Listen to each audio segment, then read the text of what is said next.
Okay, here's the level flow drill, just in real time, all right? I'm just going to have to freeze Mike real quick between each level, though. Okay, Mike's in his fence. He goes through his downward flow. He goes to kneeling. He goes to sitting.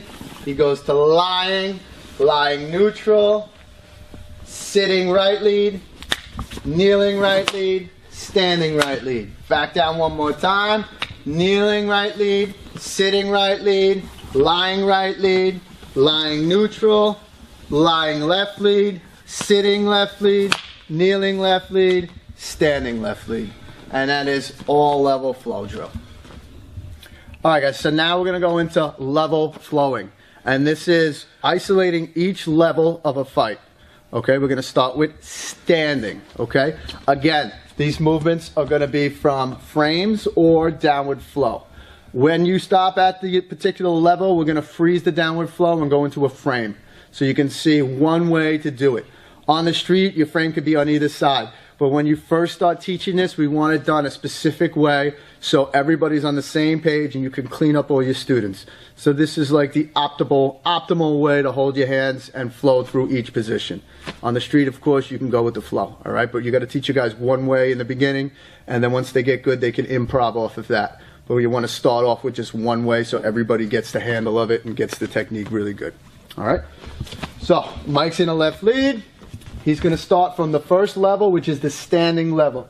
He goes from a fence and a conversation stance into, boom, his fighting stance, left lead, okay? So conversation, fighting stance. He goes into his flow, and now he's going to go into the first level change, which is kneeling, okay? So he went from left lead standing to left lead kneeling, okay? His frame is on his right side because his left leg is up, and he has a lot of space here. So if Mike put his frame on the other side, it opens up the ribs too much. We don't want all this uncovered.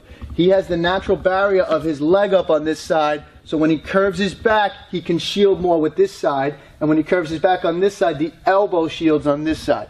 So he has the knee on this side and the elbow on this side, creating like a turtle shell defense from kneeling position.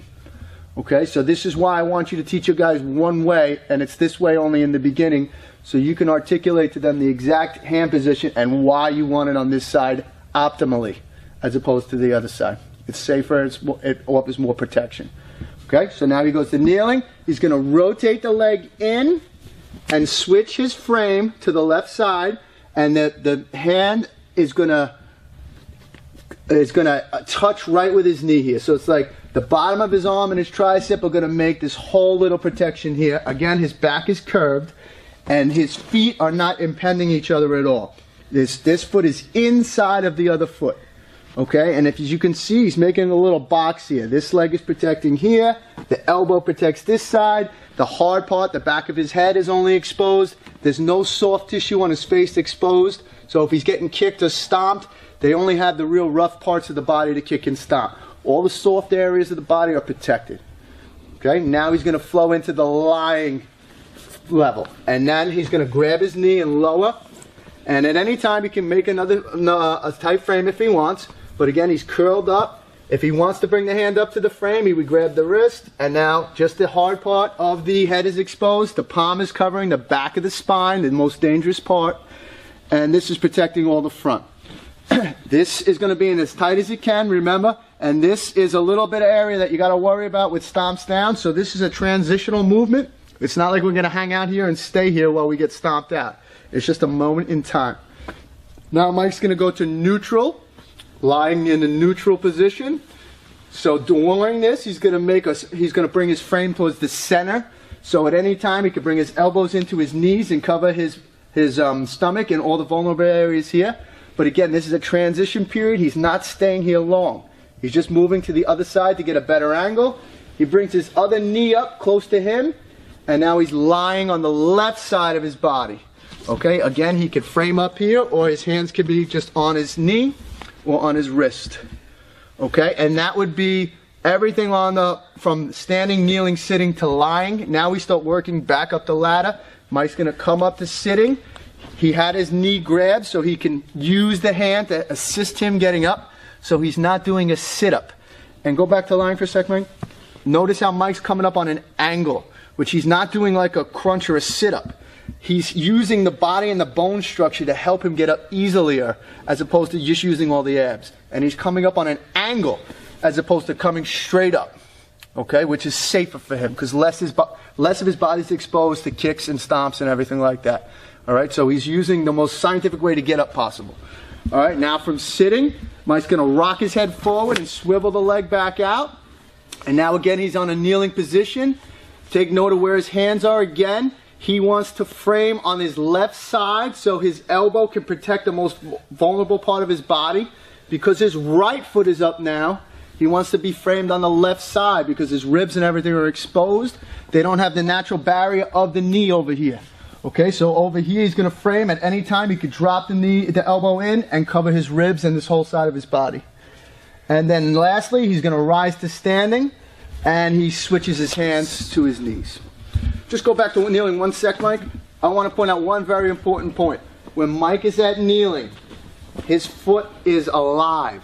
So this is an alive foot, which means he's on the ball of his foot, and this is a dead foot. A dead foot has to go to be a live foot before you can stand.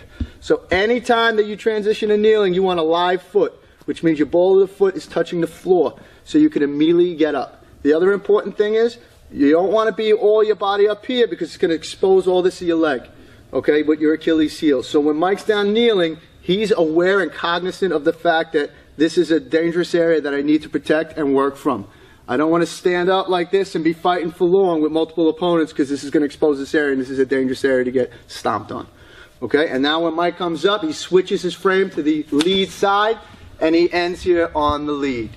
Okay, so Mike's going to do the whole thing now in a flow and I'm just going to call it out real quick. Okay, so we're going to start with a left lead and we're going to be standing and we go to kneeling, sitting, lying, lying neutral, lying left lead, sitting right lead, kneeling right lead, standing right lead. And back down, here we go. Kneeling right lead, sitting right lead, lying right lead, lying neutral, lying left lead, sitting left lead, kneeling left lead, standing left lead. And this is all levels now, left lead and right lead.